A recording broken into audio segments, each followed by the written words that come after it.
Dan untuk mengetahui informasi terbaru, kami sudah tergabung bersama rekan kami, koresponden CNN Indonesia, Nova Nayantaka di Pengadilan Tipikor, Jakarta. Halo Naya. Naya, yang menarik adalah fakta yang menyebutkan ada ormas yang terlibat dalam kasus Noel juga. Ini bisa Anda gambarkan soal ini? Silakan.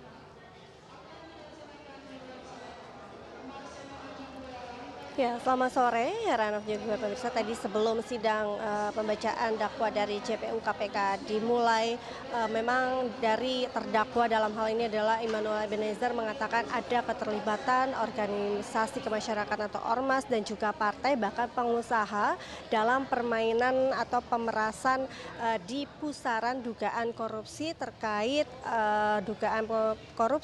terkait sertifikasi kesehatan dan juga keselamatan kerja atau K3. Namun sampai sidang tadi diskors, Noel sapaannya ini tidak menyebutkan siapa pengusaha ataupun partai ataupun ormas yang dimaksud, karena ia tadi memberikan clue bahwa nanti pada sidang berikutnya Immanuel ataupun Noel ini akan membuka siapa partai ataupun ormas yang dimaksud. Tentunya kita masih menduga-duga dan juga tidak bisa menduga-duga maksud kami, dan menunggu siapa yang dimaksud pengusaha ataupun partai ataupun ormas yang terlibat.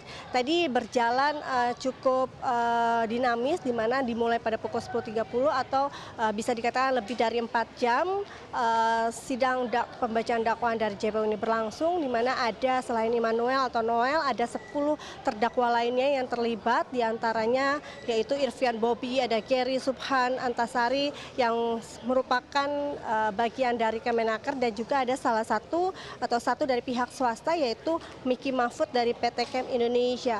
Tadi berjalan memang cukup lama karena memang dari pihak jaksa atau JPU ini membacakan 2 klaster. Yang pertama, klaster ini dibacakan tuntutan untuk semua terdakwa, di mana terdakwa ini memang ada 2 tuntutan, yaitu terkait pemerasan dan juga gratifikasi, di mana pada pemerasan sendiri yang dilakukan oleh ke-11 terdakwa ini diduga telah merugikan negara, artinya dalam periode 2024 hingga 2025 ini total dugaan pemerasan yang dilakukan dalam proses sertifikasi K3 ini adalah sebesar 6,52 miliar, di mana Noel sendiri mendapatkan keuntungan sebesar 70 juta.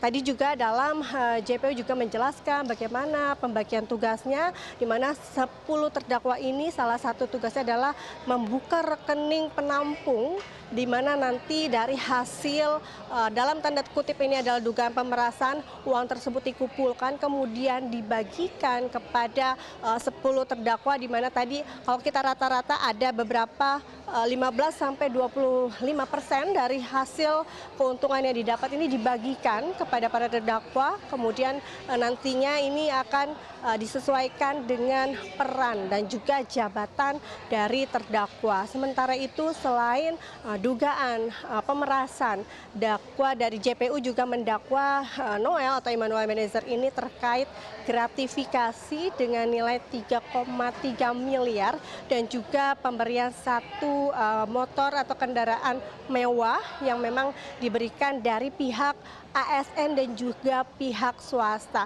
Yang menarik selain itu juga Heranov, tadi sebelum persidangan juga bahkan setelah persidangan, Noel juga menunjukkan ada surat dari putrinya, yaitu memberikan semangat, kemudian itu juga memberikan semangat kepada Noel terhadap atau menjalani proses hukum pada hari ini. Selain itu juga kalau misalnya Heranov dan juga pemirsa mengingat pada saat sebelumnya ketika ditangkap KPK pada Agustus 2025, Noel sempat meminta amnesti ataupun abolisi kepada Presiden Prabowo Subianto, namun tadi ia menegaskan ia tidak akan meminta amnesti ataupun abolisi kepada pihak pemerintah khususnya Presiden Prabowo Subianto. Ia mengatakan dengan tegas siap menerima menjalankan proses hukuman karena tentunya ini menjadi konsekuensi bagi Noel yang memang juga juga telah mengakui telah menerima gratifikasi 3,3 miliar.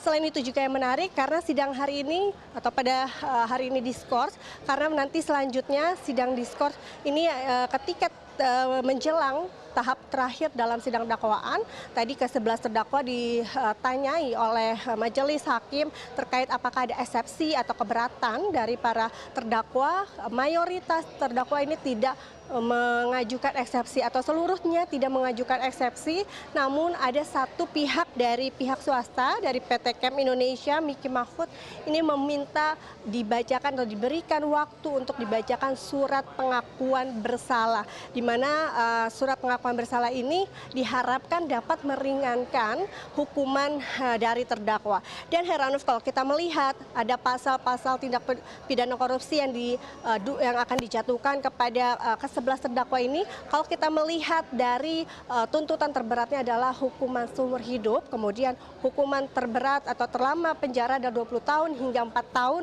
teringannya, dan juga denda yaitu sebesar 200 juta hingga 1 miliar rupiah. Tentu kita akan melihat apakah hukuman yang nanti akan dijatuhkan kepada 11 terdakwa ini dipukul rata atau nanti kita akan melihat apakah disesuaikan dengan peran dan juga kontribusi dari ke-11 terdakwa. Tentu kita akan menunggu nanti seperti apa hasil dari sidang hari ini, tentunya setelah dari pihak terdakwa membacakan surat pengakuan bersalah, karena ini menganut KUHP yang baru, artinya harus ada keseimbangan begitu menurut majelis hakim. Artinya nanti akan ada tanggapan dari JPU terkait surat pengakuan bersalah yang nantinya akan dibacakan oleh Miki Mahfud hari ini. Dan kita akan menunggu seperti apa nanti jalannya atau akhir dari sidang hari ini, apakah dengan adanya pembacaan surat pembelaan dari pengakuan bersalah, maksud kami dari terdakwa ini, akan meringankan hukuman dari majelis hakim dan juga tuntutan dari JPU. Heranov. Novana Yantaka, koresponden kami di Jakarta. Terima kasih.